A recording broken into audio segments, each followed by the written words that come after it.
Welcome to the Making Health Dooable podcast. I'm Cheryl Borchardt. And I'm Sarah Schall. And together we're your hosts on this journey as you learn what it takes to live well. We are dedicated to tackling topics that empower you to make massive progress in your health and wellness journey by using our pillars of health: eat well, move well, live well, and respond well. At Dooable Health, our mission is simple: to help everyone live well. As a team of physicians, board-certified health coaches, and law enforcement experts, we're here to serve employees and first responders with coaching, workshops, and masterclasses designed to conquer stress, anxiety, and burnout. But our dedication doesn't stop there. We're also committed to improving wellness for individuals like you by offering at-home lab testing and personalized coaching to support your unique needs. Because whether you're an employee, a first responder, or simply an individual seeking better health, we believe that life can feel better for everyone when health is made doable.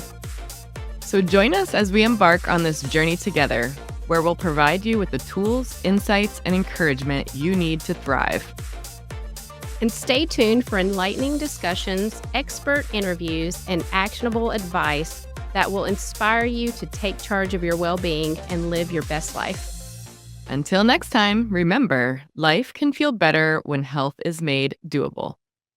Finally we begin, we have an exciting new offering from Dooable Health: at-home lab testing with our integrative health practitioner, Janine Finelli.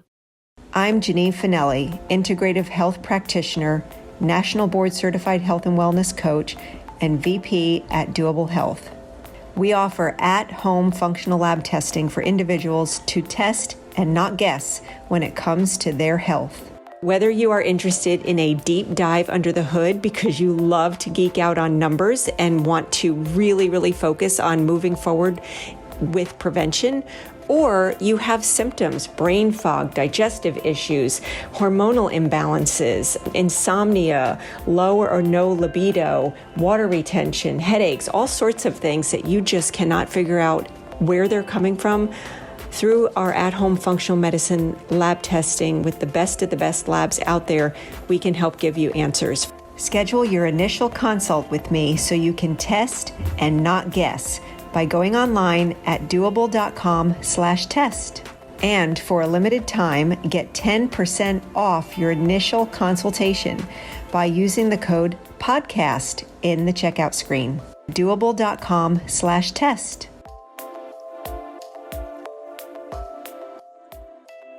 Hey, everybody. Welcome to the Making Health Dooable podcast, where today we're going to have a conversation, myself, my team members, Sarah Schall and Justin Thomas, about continuous glucose monitoring and the experiments that they have done with these.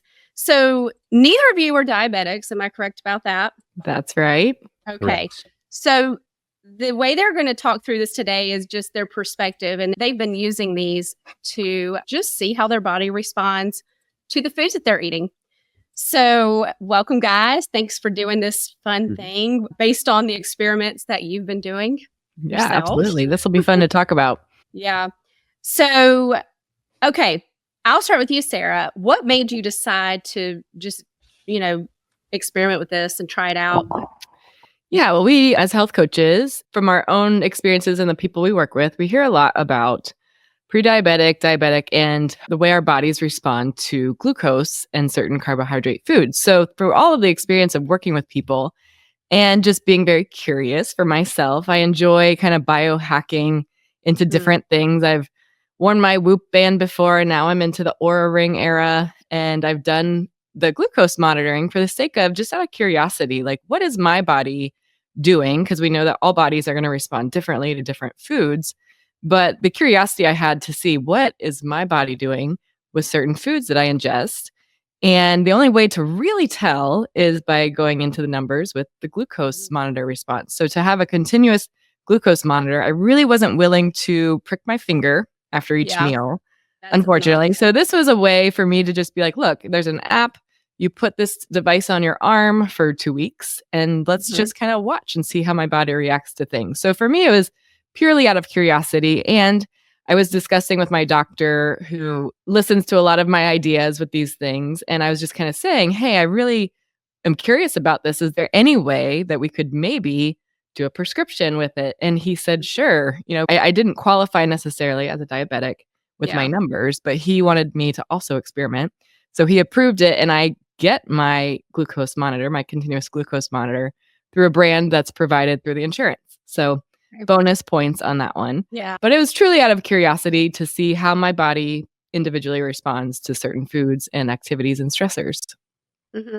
Well, now I'm going to have Justin jump in, share his reason that he decided to do this. And I've had lots of friends who've done this. My husband and I are going to do it soon. But yeah, Justin, what made you decide to try this out? I read the book Outlive by Dr. Peter Attia, and he talks a lot about the importance of knowing how to create a nutrition plan for you. And one great way that we can do a good job of specializing it and personalizing it is through the continuous glucose monitor, where instead of saying no to all carbohydrates, then you can get a CGM and actually see which carbohydrates spike your blood glucose levels and which don't. And so if you're looking to have a little bit more flexibility in your diet and to see how certain foods impact you, I think the CGM is the way to do it. And so I read that book and thought, oh, this is a worthwhile endeavor. I did not go through, like Sarah was smart. She went through doctor and, got some of the prescriptions with it or the support through insurance. I just went out of pocket. And so there's companies now that support the out-of-pocket solution. That's what I did. Okay. Mm-hmm. And this is what I love. We're always looking for ways to find things that we can learn about our bodies as a team. That's what we do. We work with our clients to do that as well. And this is one of those cool things that it's tailored to you. So yeah, it's customized to your body. We're all different. And so we're all going to have kind of cool things happen and probably learn a lot. So Justin, tell me how the first few days were for you as you put that thing on. And did it hurt? Did it hurt to put it on? It didn't hurt. It was super easy to do. The technology is good. It's not great. I mean, for me, I had to have the device I got the Dexcom G7, and then I needed to connect that with the device. It's super simple though. It just shoots right into the back of your arm and it does not hurt at all. You do need to connect that with an app just for the CGM. And then what I did, I had another app on top of that to help simplify it even more. So I had 2 app integrations, and it's just like you have to be willing to spend a little bit of time to get in your system. And it lasts a couple weeks. And so it was not painful. It was easy to do, but you have to do the app integration, and how you do it depends on it. I did find out that my blood sugar goes down at night, and I guess I roll in a certain way that if you put too much pressure on it, it can make it seem as if your blood glucose level is really low, which is not what you want. So, you can faint. And so it actually has a built-in alarm where if you go under a certain threshold, your phone goes crazy. And then also, if you don't have your phone close to you, it's going to go crazy too, because these things are built for type 2, type 1 diabetics. So it can be a big deal, right? If it doesn't have that real-time information. And so I didn't know that. I typically have my phone away from the bed. And so it's late at night and then we hear this alarm going off. My wife's like, what is going on? So just worse the wise, prepare your settings for the alarms when you do this. Yeah. Have a little tech savviness with just getting started. And, I'm sure it takes a little bit of time to understand how everything's working together. Huh. Oh, yes. I bet that scared you. That would scare me. Like to hear an alarm going off. You're thinking, this thing's watching my blood sugar. Something's wrong.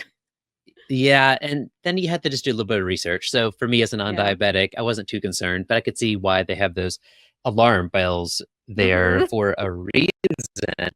And once I got over that hump, I was like, okay, let's do this thing. I'm really curious. And one nice thing about it, I don't know if you found this to be the case, Sarah, but there's that principle like in business and in life that if you know you're being monitored, then you tend to change your behavior. And so what helped was to snack less, because at least from my experience, the system really does a good job of tracking how that particular food does to your body and your blood glucose levels if you eat it and then you wait 2 hours for the score.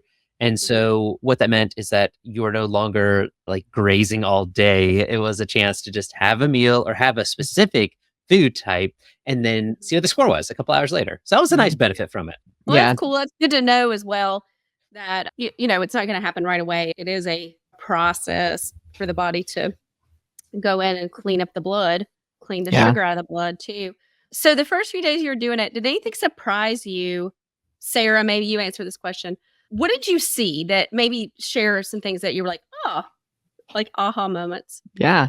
No, I also, to confirm that alarm bell in the middle of the night is very, very frightening. And it's a very high pitched, loud one. And I wasn't expecting it either because I don't usually have that low. And the first time I ever heard it was definitely in the middle of the night and kept me awake for a little bit. But I guess we're grateful for those who do have those diabetic responses that does need to wake you up. So yeah, I probably found surprising, which I shouldn't have been surprised, but I was like Justin, where it did change my behaviors for the sake of it. Kind of became a game for me where I was like, hey, how can I keep my glucose low enough or within a certain range? And I did have to change the ranges it gave. So it kind of gives you this automatic range, which was between like less than 100, like 80 to, it said to 170. And it wanted me to stay within that range. And so I was like, whoa, 170. I don't think I need to be that high. And I asked my doctor about that too. And he said, yeah, I would say you want to be between 80, which is very low, pretty much a fasted state, no glucose in the system, to once you eat to about 130. So luckily with the app, you can adjust your ranges. So then I adjusted it to about 130. And so then it became a game to see, okay, what can I eat in the morning or do that keeps me within that range? And I had my coffee first. And I did one day, it wasn't every day, but one of the days I did coffee with some creamer and it has sweetener in it. It had like a flavor. And so I did that on an empty stomach and it went pretty high. It went to like 140 and then it dropped back down pretty quick. So it showed that spike that goes up and down. The goal for me was to have it more of a rolling, like it's going to go up because when you eat, you have to have it go up a little bit. So the goal was to have it roll. So then the next couple of days I did it with just heavy cream instead, no flavor. And it did, it rolled up. So that was a nice confirmation of what can happen when you have fat versus a sugary thing in the morning. But then the other thing that actually surprised me, and this is what I was rolling into and I shouldn't have been surprised, is I would go in the morning and do a HIIT workout. So I'd go for about a 45-minute hard workout, sweat like crazy, feel amazing. And I'd come back to my monitor and open it up and look in the app and see what happened. And it was a big spike. So you do have to release that glucose though when you are working out like that. And it's a positive thing. But that kind of messed up with my game of being like, oh, I want to stay in that range. But you release all that glucose because of that workout. But that was something that was kind of just fun to watch. And again, for me, the information is entertaining. I use this recreationally, not because I have to, but that was something that was surprising. And now Justin is a runner and he trains hard. How did you see yours react with your exercise? Was it the same thing? Yeah. And so I didn't know that. I didn't know our bodies did that. So before this, that was really a neat aha moment for me was actually because I had an app on top of my app, that app is called Levels Health. And that told me, and it gave me a checkbox to say, hey, your glucose spiked. Was this an exercise related spike? And I could check it. And that way the system knew, okay, just disregard that spike. And I thought, oh, that's interesting. And sure enough, when I go for long runs, it would be elevated. And so it made sense. But how fascinating is it? Like we're always learning more about our bodies. And I tried to do it during a long event and it broke. I think it's because it's a Bluetooth technology and I didn't have my phone next to me there were some moments that it wasn't right, close enough with me in that event. But the company was great. They sent me another one and so I could keep training with it and seeing how it did. And so for me, here was like one of my nuanced findings was a banana, for instance. A banana can spike your blood glucose. And so I had two experiences. One where I had it in a protein shake once just upon waking up and then once after working out.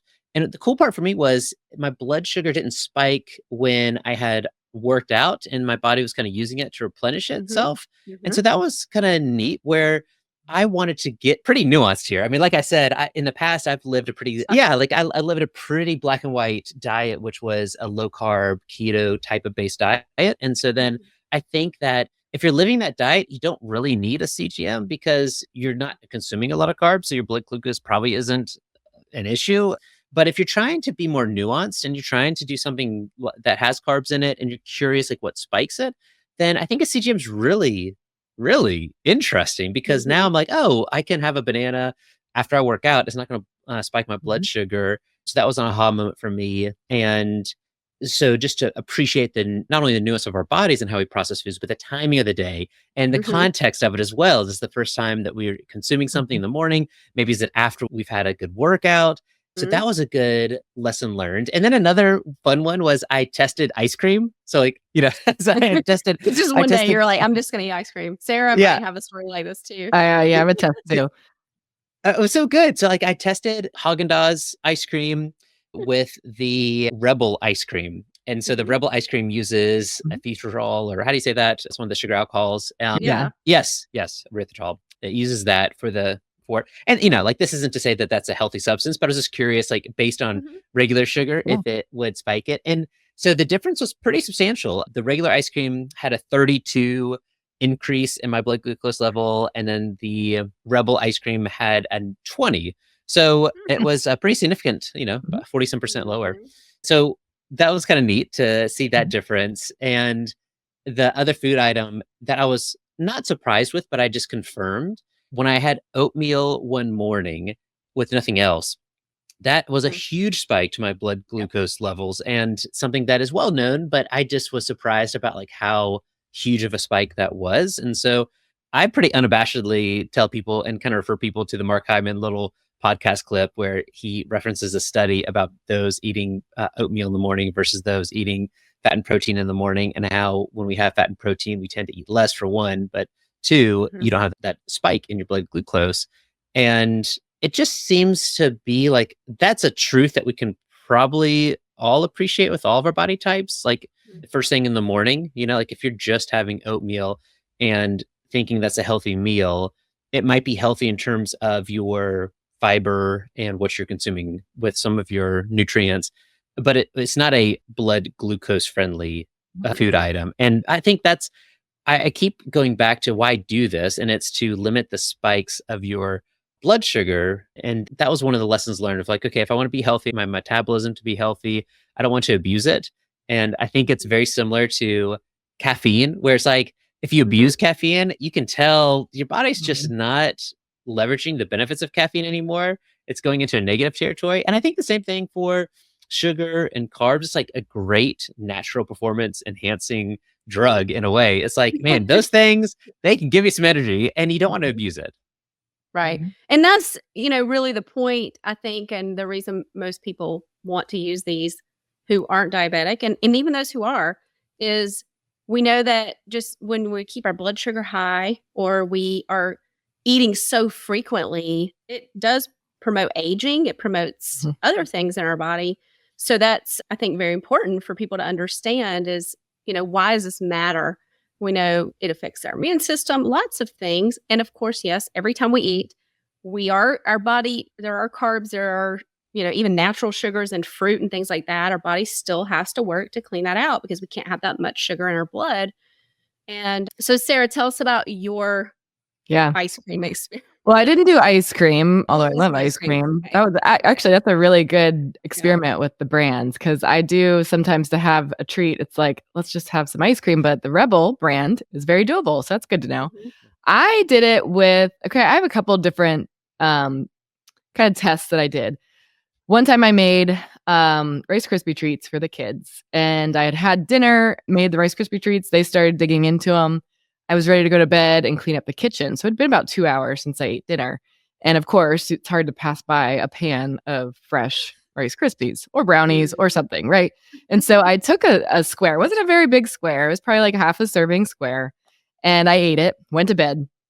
That was the night. Oh, no, that wasn't the night the alarm went off. But I woke up in the morning because I always wanted to see, am I below 100? My goal is always to wake up below 100. And I was, however, at like 2 a.m., it went up to 170 in the middle of the night that it jumped up. And I was like, what was that from? And I looked back and I was like, oh my gosh, I ate this on kind of an empty stomach, no other food to help absorb it and carry that. It was like a straight shot of sugar to the system while I was sleeping, and it went up to 170. It was like a huge spike up and then back down. So that one, like I didn't have any results physically from that, but I was like, wow, that's very telling that on an empty stomach and eating it at night, like that is a very heavy dose of sugar into the system. But the second one that I had, and this will probably turn our conversation into some of the hacks that you can do to keep your glucose lower, is the family was having pizza. And I think, Justin, you might have done this with a cauliflower crust pizza. But I got like my little personal pizza with whatever I wanted on it. And I try to add some veggies and whatnot. And it wasn't cauliflower crust. So I was kind of like, okay, I really want to eat this because this is going to taste really yummy. But I know everything's going to spike up and it's going to make me kind of sad. So I was like, let me try the apple cider vinegar hack, where if you take a tablespoon of apple cider vinegar before you consume a meal, but primarily a carbohydrate heavy meal, it's supposed to dampen that spike. And so I did. I took it, enjoyed my pizza with the family. It was amazing.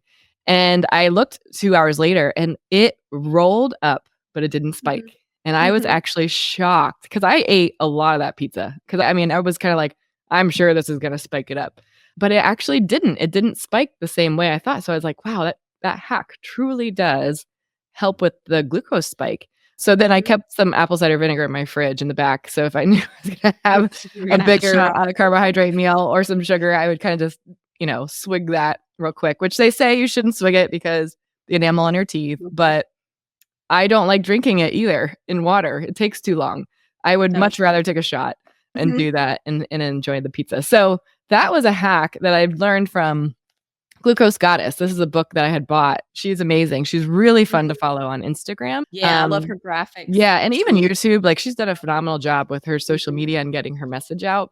And so I bought her book because she's filled with recipes and all of the hacks. And it's really nice to guide people in. And it's simple, but that's one of her hacks.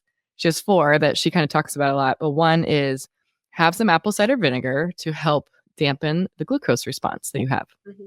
So did you ever have pizza by itself? Did you have a comparison with that? I did, and it did spike it up. Yes. A lot more. Okay. That's cool. That's really cool. And then, so Justin, I think we talked about this when you did your cauliflower pizza that day. Maybe share what that was like. Yeah, pizza has, it's just everywhere, right? So it's easy to test. And you think to yourself, like, this probably isn't good for me. A quick side story. When I went through the health coaching training program, I didn't know, I threw a party because everyone came here to Durham. Duke is where I'm based out of. And so all students all over the country, even the world, came to Duke to learn about health coaching. And so we had an end of the semester party. And I thought, let me help host it. So I found a location. And then I thought, oh my goodness, what do you feed a bunch of health coaches? Like, I thought these were the people that were like real health, connoisseurs and of food. And I didn't know what to do. So I ordered from a vegan restaurant and got them to deliver a bunch of stuff. And then I stood up in front of the class and I said, like, here's the menu tonight. And there's even some things in there I didn't know how to pronounce. I was like, I don't even know what this is, guys, but here's what's on the menu. And then when we got there, I just felt like, it was a party. So let me add some pizzas to it. So then I ordered just some basic pizzas as well. So even health coaches from time to time will have some pizzas. I can attest to it at that party. All my health coach classmates unwound from the program with a combination of this vegan dish as well as some just good old classic American pizza. So pizza is just part of our American lifestyle. And so what I chose to do was to compare eating a regular pizza with a cauliflower crust pizza. And to my surprise and disappointment, the cauliflower crust was not that much better. So both of them raised my blood sugar substantially. It was like oatmeal was the worst.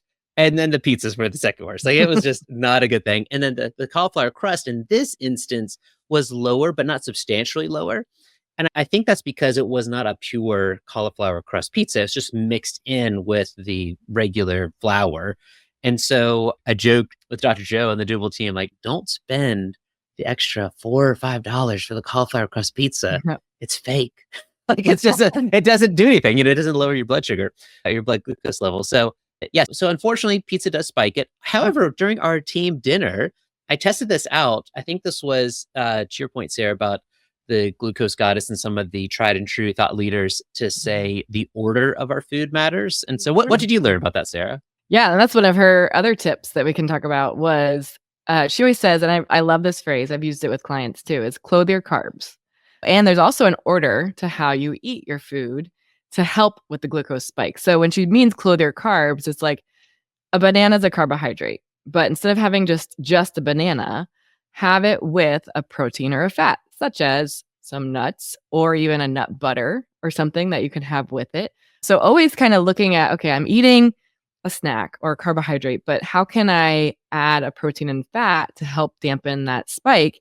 And that truly does help. It truly did. So that was one, was clothe your carbs. But then two is eating it in the order. And I think this is what you're talking about, Justin, is having the fiber first. So veggie starter, eating your veggies first, then rolling into the proteins and the fats, and then having the carbohydrates last. So, I mean, we want to have carbohydrates in our diet. I think it's very important for many bodies, especially females, and as females who are in perimenopause, menopause, like carbohydrates are important, especially the ones that are fiber filled and have lots of phytonutrients.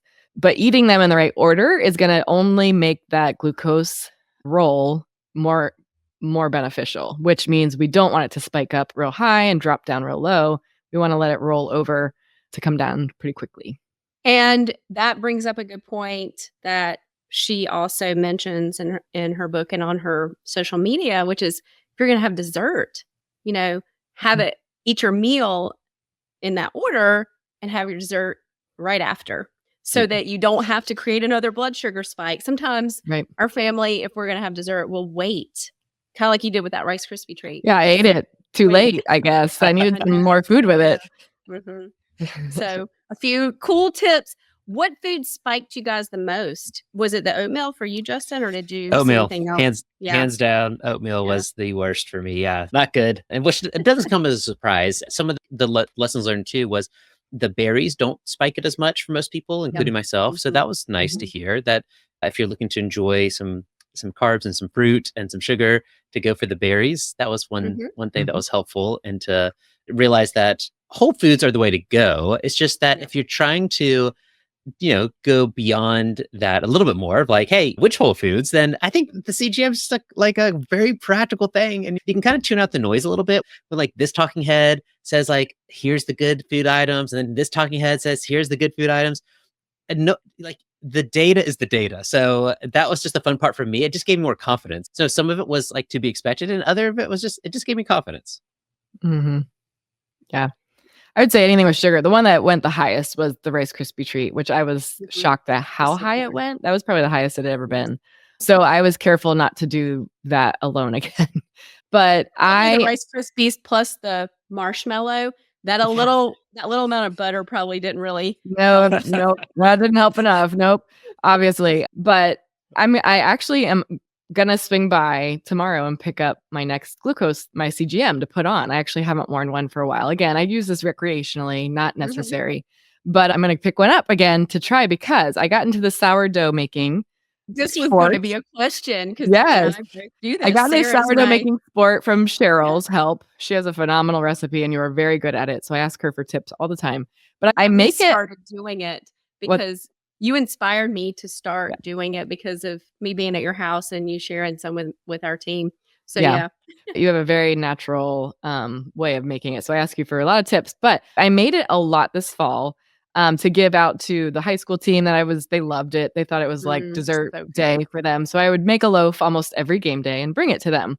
And so I started eating a lot more sourdough this fall too. So when it's warm and hot and there's some Kerrygold butter or olive oil around, I just can't say no. But I haven't worn a glucose monitor since I started making it and eating that more often. So I'm really encouraged to see what does sourdough do compared to a regular bread, which I don't eat a lot of just regular bread, but I'm going to try it. I'm going to see what happens. Oh, well, now I'm interested because we should have a blog post that'll come out with this episode too. So maybe if you've done it by then, we can include that in the blog post. Yeah. And then I'll be curious too. Like now I'm thinking if you have a spike, like then what happens if you have like a little salad or something before? Does that help? But I've heard from people who've done these that the spike is much, much lower. So because of the sourdough? Oh, good. Yeah. That makes me excited. It's made. Yeah. The way it's made, the makeup of it. Yeah. The fermentation process. Yeah. And we will see. We'll let you be I will let you know. Stay tuned. Yeah. And on that note too, when I'm thinking about all these hacks that you guys are sharing, it reminds me of when I saw on Glucose Gladys's Instagram, which was garbanzo bean pasta, like chickpea pasta, Mhm. versus eating real garbanzo beans. And oh my goodness, it's like, again, what Justin said, we think we're making a healthier choice, but really it's more of just the industry, kind of leading us astray somewhat, because it might not be any better for our blood sugar than pasta. And yeah, but I'm curious about like juices. I would assume, probably Yeah. y'all don't drink juice, but that's something I think about, is just how, is it the same thing as a dessert? Yeah, I Like, will say I didn't test it with juice. Maybe I will. It just a lot of this is just experimental, but yeah. I did make my typical smoothie and I was worried. Like when I made it, I was like, "Oh no, I love this smoothie. Please don't spike." And it actually didn't, because I put half a frozen banana in it. And I know bananas can help spike that just because it's a nice fructose real quick. But I do half a frozen banana. I do unsweetened almond milk, but then I do a lot of protein and collagen, and I add some healthy fats into it. So coconut oil or whatever, and chia seeds and flax. So I'm trying to get a lot of nutrients into that protein shake. It didn't spike it. So that's the good news. But I need to try it with a berry smoothie, which could be okay. I think if I do it with the tropical fruits, such as mangoes and strawberries and pineapple, I can guarantee that would spike even with some protein in it. But again, stay tuned. I'm going to start doing some experiments with that. I'm excited. I can't Yeah. wait to see what you learn as you keep doing this. Justin, do you have any plans to keep doing it, or not a need for you?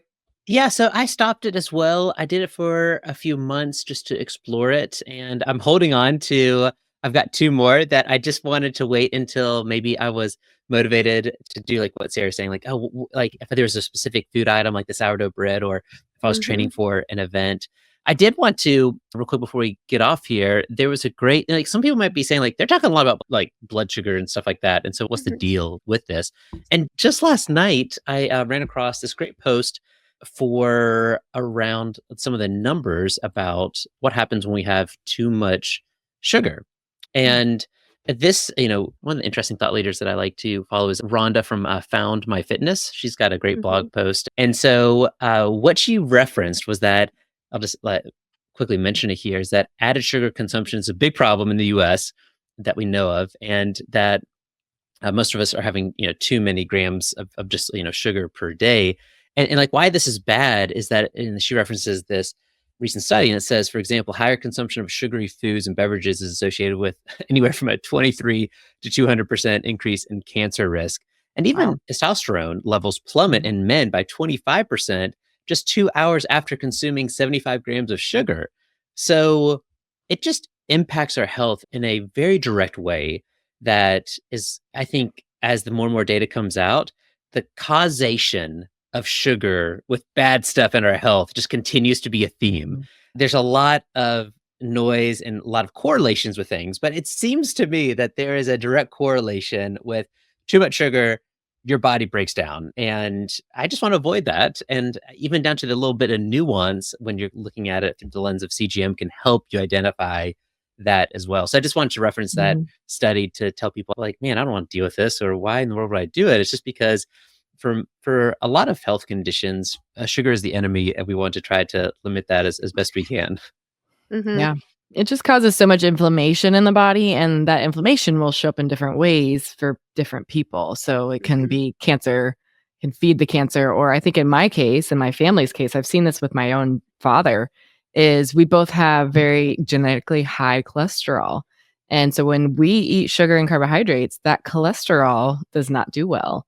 So he did an experiment where he went full keto for about 3 months, was pre-diabetic, and also has always been high cholesterol, high triglycerides. After that 3 month of committed keto, and I mean, he was taking out alcohol, taking out the carbohydrates, simple carbohydrates. He reversed everything in 3 months, and he had way lower cholesterol than normal. So it just depends on what your body is going to show up as inflammation, and sugar really just feeds that. So you're right. And sugar and carbohydrates that are simple just feed it and make that inflammation too much, and becomes chronic. And what we mean by simple is things like cakes, cookies, candies, white sugar, the things where, treats, desserts, breads and things like that. Mhm. It's not to say there's not a place for those things. Mhm. Like we're kind of talking about these hacks here. So, especially for somebody who's dealing with some health issues or some pain, or they notice inflammation, or they have those inflammatory symptoms, this can be really cool. Even if you don't have a diabetes situation, just to learn if that can make a difference in just your overall health and how you feel in general. And we know too, it impacts, like I said earlier, our immune system. And there are studies out there, I don't have them right in front of me, but how it really affects how we fight off things, especially during cold and flu season. You know, it really depresses the immune system for a period of time Mhm. after we consume it. Kind of like that testosterone thing you said, Justin. So we can assume, just based on that, there are probably other processes in the body that are being affected by, a lot of sugar in the diet too. So yeah, keep learning. We want to provide a opportunity for everybody who's listening. Hopefully we'll get to have opportunities to talk about this again in the future. Any last Cheryl, words? can I add in, because we've talked about the glucose goddess, which her name in real life is Jessie Nsashupe. I think she's French. Yeah. So She might- her book is great. I want to give her credit because she does Mhm. have this great guidance in these hacks. And we talked about two of them. We talked about apple cider vinegar before meal. We talked about clothing your carbs or putting the veggies first. But then her last two that I just want to quickly throw in there for people who might want to follow some of these things is have a savory breakfast, which we kind of figured out on our own, Justin, with your oatmeal, is that's not very savory. And what she means is one filled with protein and fats, and that's not sweet.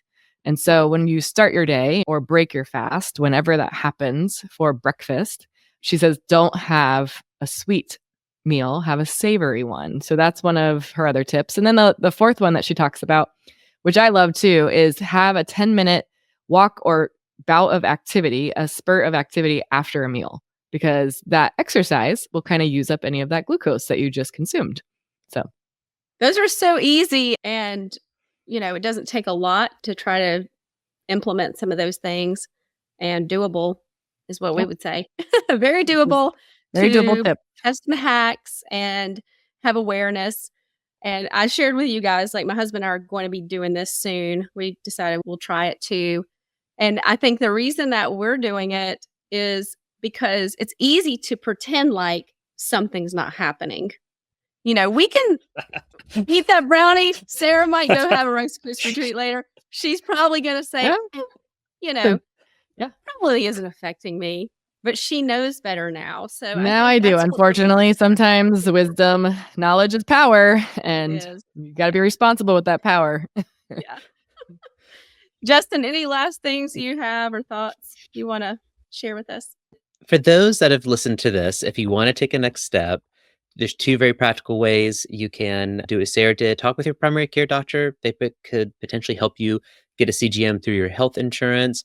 And even if that is not an opportunity, don't let that stop you. Like if this would really help your health and wellness, then you can go to a variety of different companies. I used Levels Health, and that's Dr. Casey Means is the co-founder of that company. She also wrote the book Good Energy. So just another thought leader in this space that you can dip your toe in, or if you want to go all in, just want to make sure people know how to proceed if they want to.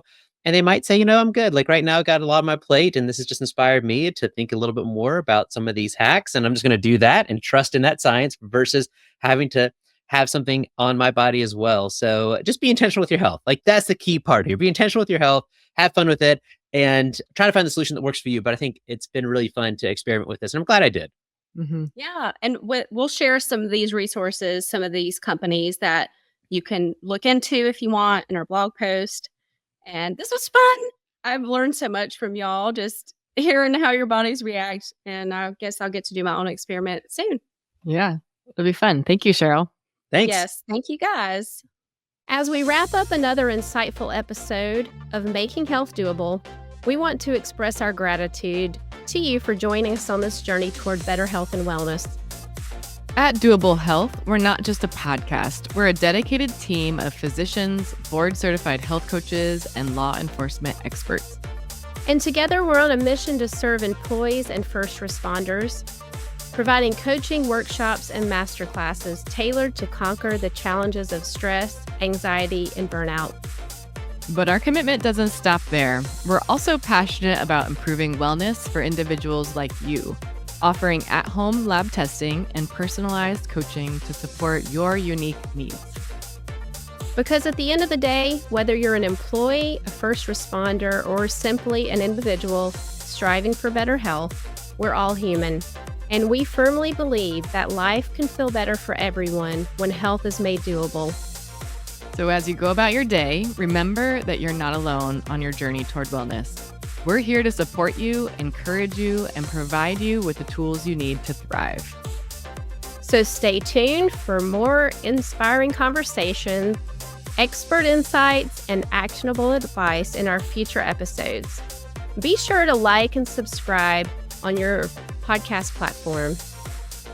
And don't forget to visit our website at doable.com, DOOABLE.com, for additional resources and updates. Until next time, remember that health is within reach. And together we can make it doable.